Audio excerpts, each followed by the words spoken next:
First up at 11, this darling 7-year-old girl who's going to need plastic surgery. You can see she's going to need it to repair her face after she was bitten by a dog last week in Land O'Lakes. At this point, her mom says that's not going to happen. Michael Shingleton's in our newsroom. Michael, first things first, how is she doing? Well, Mark, she's obviously extremely scared of that dog named Bubba. She's been having nightmares about him ever since this happened last Wednesday. She's going to get those stitches out on Friday, but she's worried about the scars that she may have forever. My focus is fixing the scar on my daughter's face. 3 times a day, Fanny Posada and her daughter Selena are changing bandages. Selena doesn't want us to see her stitches because she's self-conscious about them. I feel it's ugly. This is what it looks like underneath. Several bite marks on her left cheek, 28 stitches in all. These wounds will heal. It's the emotional scars Mom's worried about. I want to make her feel beautiful again.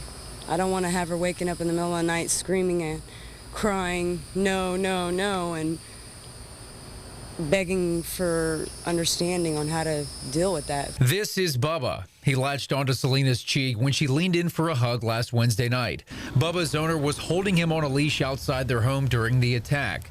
No one wants Bubba put down, but Mom's concerned about what her daughter will look like years from now. I can't afford plastic surgery, and Medicaid's not going to cover it. Obviously, the owner of the dog is not financially stable to even afford to pay for my daughter's face to be fixed. Pasco Animal Services placed the dog on quarantine, essentially a 10-day house arrest, last Wednesday.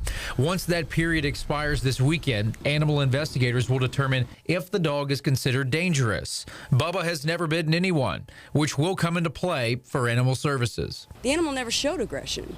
So, of course, I had built a relationship with the animal in the last almost year, is why I trusted that the animal would not hurt me or my child.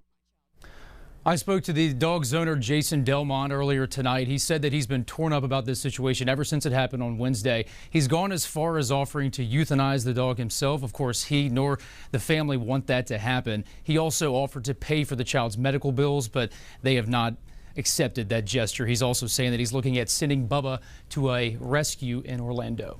We're in the newsroom tonight. I'm Michael Shingleton, Fox 13 News.